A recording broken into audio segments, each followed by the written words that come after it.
can sit down if you want. If you want to stand, it's up to you, but whatever's more comfortable. So I'm Dave Rathke. I'm a recently retired union rep for teachers union here in the state, but been a resident of DeKalb for about 20 years. I was telling people earlier tonight, it reminds me of one of my first political meetings I went to as a youth. My congressman at the time, Jimmy O'Hara, told the story about when he was campaigning. He went to the campaign, a small town, 20 people in the room. And as people began to speak, candidates spoke and then they left. So by the time it was his turn to speak, there was only him and one other guy in the room.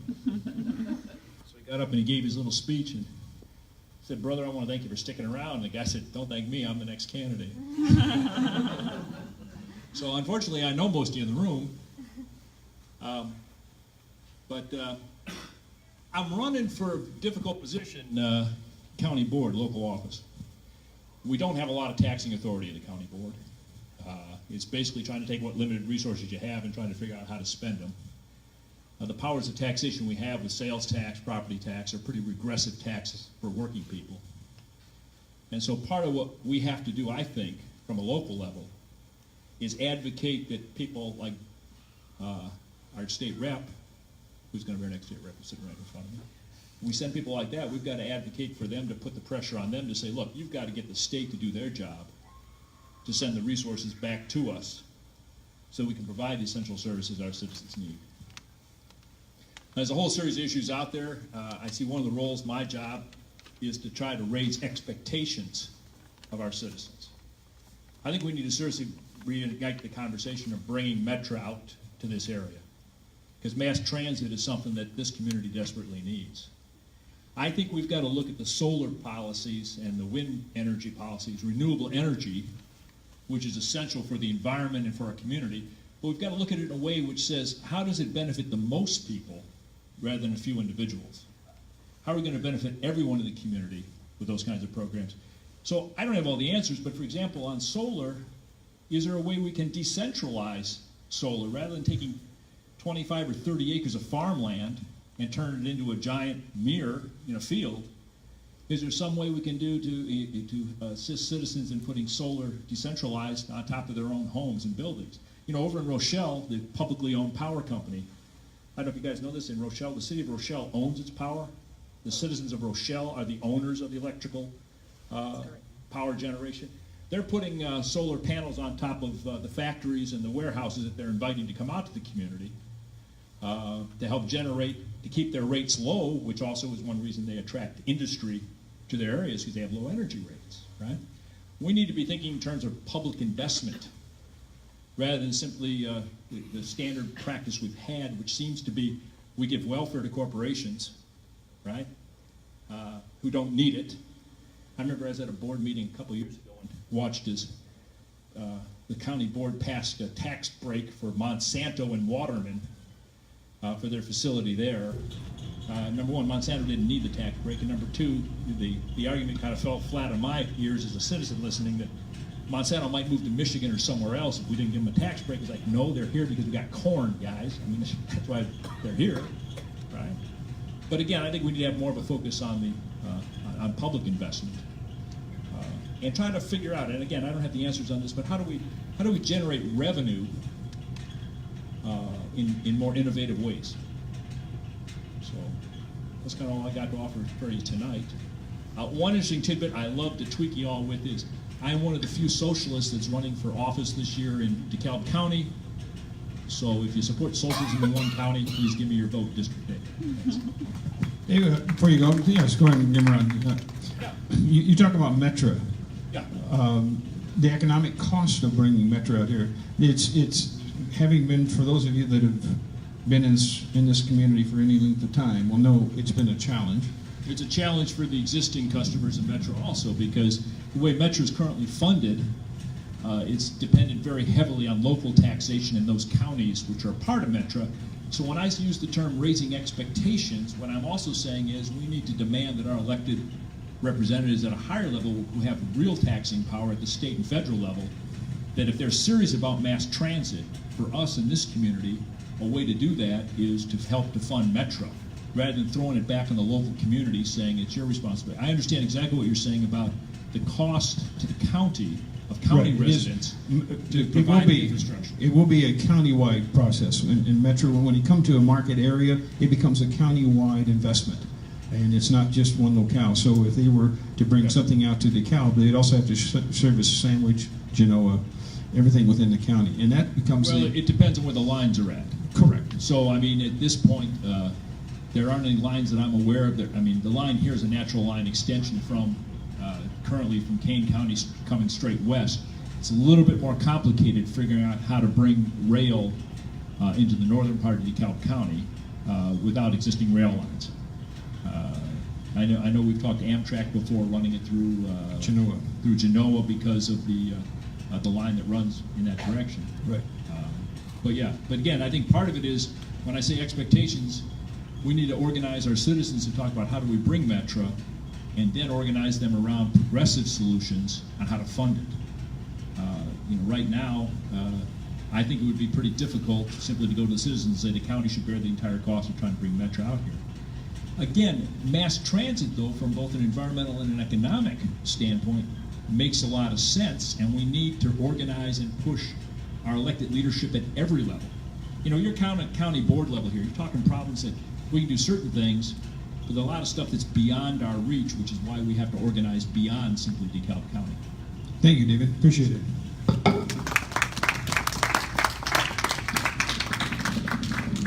District 9.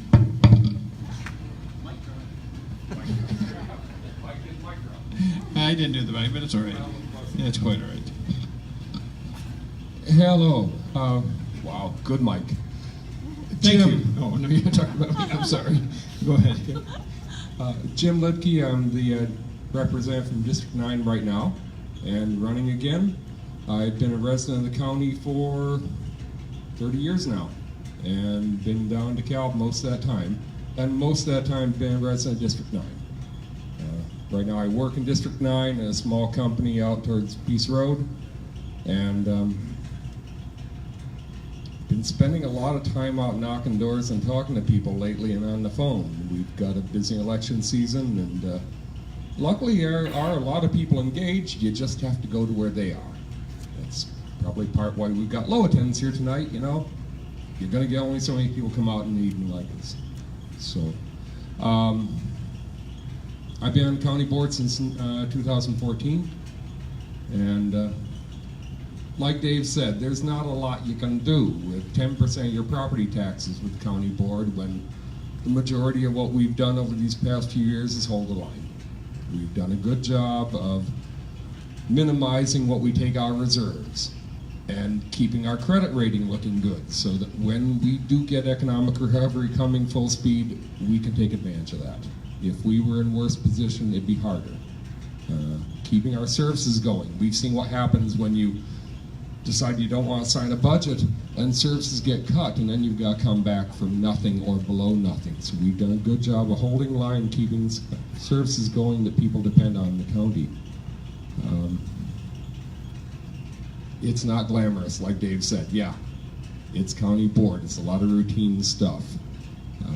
We just keep on plugging away, keep doing the thing, keep defending what we believe in being right. In my district, I know there are a lot of folks who are working class. They want to make sure they're not paying more than their fair share. And so, yeah, like Dave said, advocate for a more fair tax system.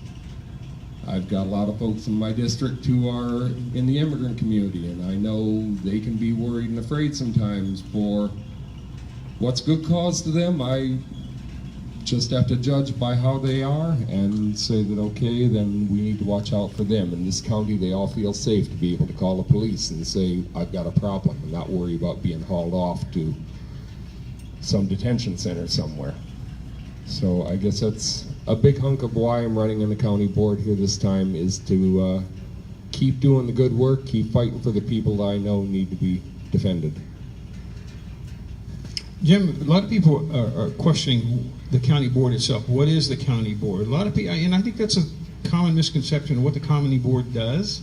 They just think it's a city government, and how can you get that message across to the general populace Because a lot of people have no clue what the general, they go to the election booth and they won't even have a clue. They'll say county board, X number 1, 2, 3, 4 through 12, and they'll punch a button, hey, I like the name Brown and I'm going to punch Brown. How can you change that dynamic with the voters so they understand how important it is? Because we have county roads, county facilities that are not being serviced because people don't understand. Well, that just sort of fell into something right there for me. Been doing that since I first ran. Whenever I'm knocking doors and talking to people and they say, well, what is it you do exactly in county board? Or they come up with something completely different that is not county board related whatsoever and say, well, what about this? And you have to direct them in to say, okay, it's Veteran Assistance Commission, it's the county health department, it's the roads outside of the city limits. Or in the one special case where, okay, that's township. The Greenwood Acres, not in city, but it's township. So fell back in my township time before. But roads, county health department, all the other services, it's the little bit of county government, 10%, that handles coordinating all the tax information, but has no power over the assessment. As our treasurer will point out, when there's any type of challenges to assessments, that happens with the assessor down below. I mean, a lot of it's just education, and I guess that usually happens one-on-one at a door. Any other way we do it through the press, we've tried a number of times. I know different county board members have mentioned it, and have a little column in the paper here and there. It doesn't seem to go very far. It doesn't seem to last long. So myself, I do it at the doors and educate one-on-one and at events like this. Thank you. Let's give him a nice round of applause. Do you have a question for him? Yes. Yeah, go ahead. So you mentioned immigrant communities. Yes. Do you think that there's more that the county could be doing? So, for instance, the last ice raid that happened in the county, the sheriff's department set up a road blockade as a part of that action. Do you think there's more that the county could be doing to put pressure on city police, but also sheriff's departments to stop working with immigration enforcement? Well, that may stem to another question, and it's a good question. I don't know if you want to do the county board on that. well, I can. You do want what to I answer just it? did at the door. And Right. No, that's good. Can you tell us who you are and Go ahead. your name and? Yeah. My name's Brady Nestoga Rollins. I'm a citizen of DeKalb. Good, thank you. Could you repeat the question? Okay, the question was, is there something a county board can do about local law enforcement cooperating with ICE in raids like is in the Cortland raid? As far as the city, not a county issue, but the city has signed a welcoming ordinance. There it goes back in. And already the police chief has said he doesn't cooperate unless there is a good probable cause and a judge signed warrant, because basically it deters people from reporting crime. If they're afraid of being turned in, they're not going to report crime, so you're going to have a harder time. As far as the particular raid in Cortland, I was aware of that one at the time, and that was a particularly unique circumstance, and yes, the sheriff provided a perimeter when he was requested, and that's what he did. He provided a perimeter around where he isolated things, and then the federal people took care of their business, and that was I was told it was a criminal one related to the owner of the business. So, as far as what more the county can do, we could certainly work on enacting a welcoming ordinance, which would be a good thing. It would coincide with the state trust act that's been enacted. And again, it'd be the same idea. It would encourage people to report crime and not be afraid of their status being questioned because of what they look like. Thank you. I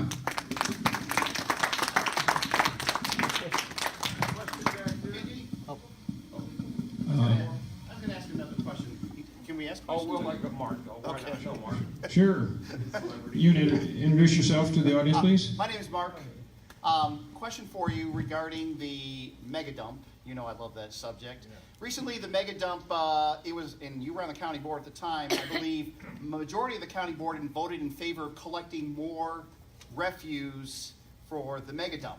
And we were told that the mega dump was going to be at a certain size, and more recently, it was a certain kind of refuse that's being taken in that supposedly wasn't going to cause any more issues, but nevertheless, we were told it was going to stop at a certain level, and you voted in favor of it as a majority of the county board did. Can you explain what that was all about? Okay. That was within their contract. What they were asking to do was they were asking to increase within the amount they were allowed a certain amount of commercial type waste that was cleared by the state of Illinois for being put into a landfill.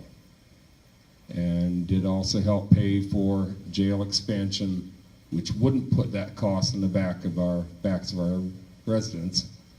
And they made a good case for it.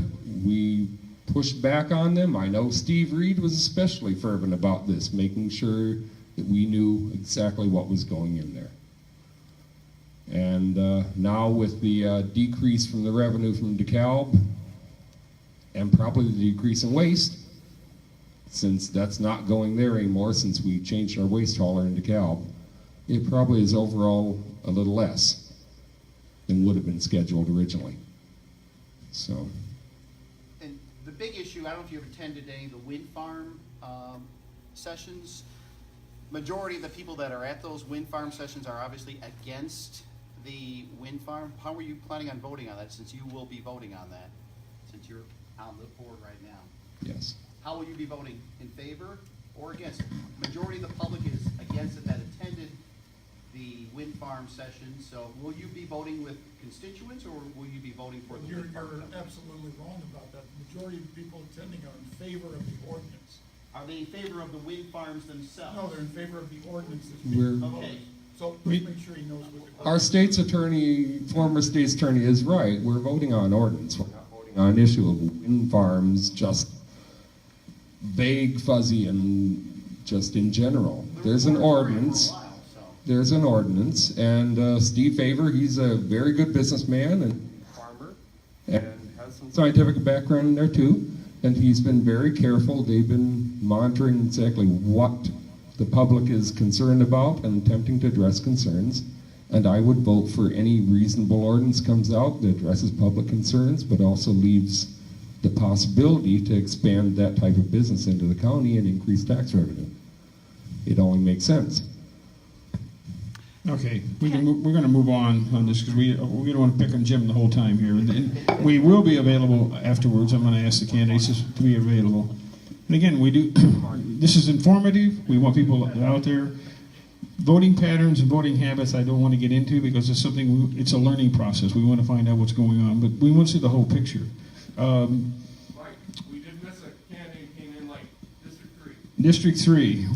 That means you sit in the back of the bus. No, I'm just kidding. Come on up here and introduce yourself, please.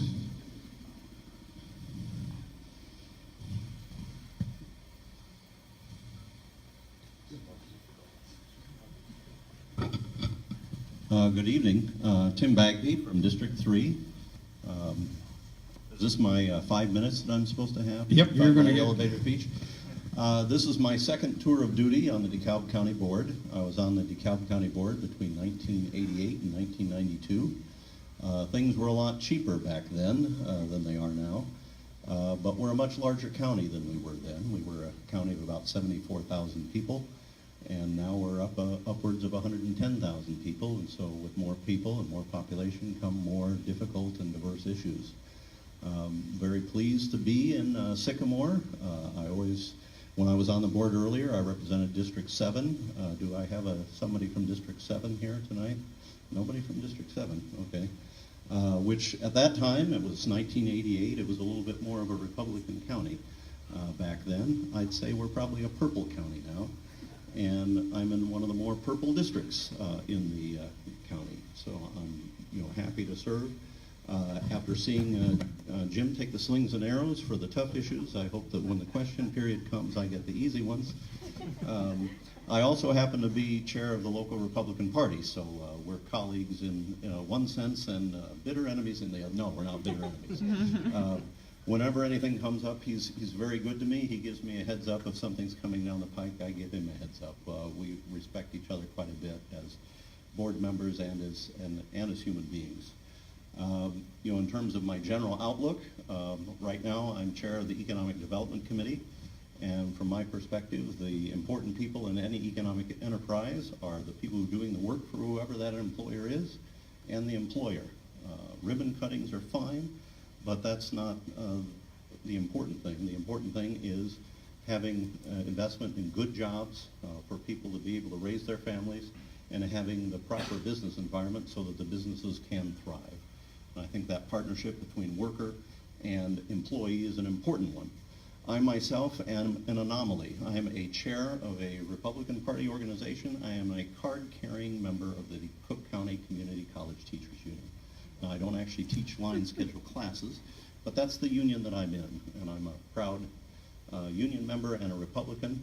I don't consider that to be an oxymoron. My family were lifelong Republicans, and my father was a lifelong union member during his entire working life. With that, have I hit my 5 minutes, or do I have some more time? Well, you pretty much have, but I'm going to ask a couple. You talk about economic development. What's going on in the county? What is the county actively doing to pursue economic growth in our market area? One of the things that the county does in terms of economic development is we adopted a policy long ago of trying to make sure that when development occurs, it occurs adjacent to existing municipalities. Because quite frankly, it's the municipalities that are making the largest investments in economic development. Those are the people who are extending water and sewer and streets out to those developments, and being respectful of their contributions is one of the roles that the county plays. We in this county believe that our farmland is one of the most important assets we have, and we believe in protecting that. So we don't want to have a situation like what occurred to the east of us in Kane County, where they have checkerboard development and they have subdivisions all over the place. We prefer to have our development occur adjacent to municipalities. There's certain economies of scale that exist there, and it just makes good planning sense. That said, we have the DeKalb County Economic Development Corporation, which is probably one of our strongest players in bringing businesses to this community and helping work with the businesses and work with government to try to make sure that the packages that we put together, and unfortunately we have to do this because everybody plays the tax incentive games and offers tax abatements and things of that nature. And the county is a participant in that process. There are businesses like J6 Polymers up in Genoa that participate in our economic development incentive program with tax abatements. The way the county does it is it's 90, 80, 70, 60. We start out abating 90% of their taxes until it goes down 50%. And at the end of 5 years, they go back to paying 100%. That's a tremendous incentive for businesses to come here. But the investment in property, plant, the investment in their employees is a significant investment as well. So to the extent that we can be a partner in those types of arrangements, we are. We also have an enterprise zone in DeKalb County where we extend development assistance in the form of reduced sales tax for new building and new construction. And that economic development, it only has a certain number of acreage that we can devote to it. And we have reserved some of those acres so that if we do get a great opportunity like an Amazon or something like that, we can extend that zone as an additional incentive in addition to some of the other incentives that we have to try to bring those companies in. So those are just a couple of things that we're doing right now to try to assist. Well, how do you address the fact that Forbes magazine has DeKalb County in the top 2% in the nation as a taxation county? How do you address that when corporations are coming in and understanding that we are in the top 2% and the third highest tax rate county in the state of Illinois? Well, and it's not questioning you. I'm just saying it's an issue you have to address when you're trying to seduce businesses to come to your community. Well, the use of the term seduce, today's environment. I'm going to take that back. I shouldn't have said that in this environment, and I didn't touch you, I swear to God. How do you encourage businesses to come to this area when understanding there's going to have that, facing that tax situation? We're grateful not to be number one. I'll say that first of all. One of the things that's very difficult with your tax structure is at the same time, whenever you offer any kind of tax benefit, there will be those people who claim that you're playing favorites or claim that you're giving everything to the large employers and you're giving nothing to the small employers. So it's important for us to have a balanced perspective in terms of offering tax incentives to companies to bring them in. But the reason we have those tax incentives is we realize that that is a significant expenditure that companies have to make, both in terms of property taxes, but also income taxes. There's a lot of taxes in Illinois that we can't control as a county board.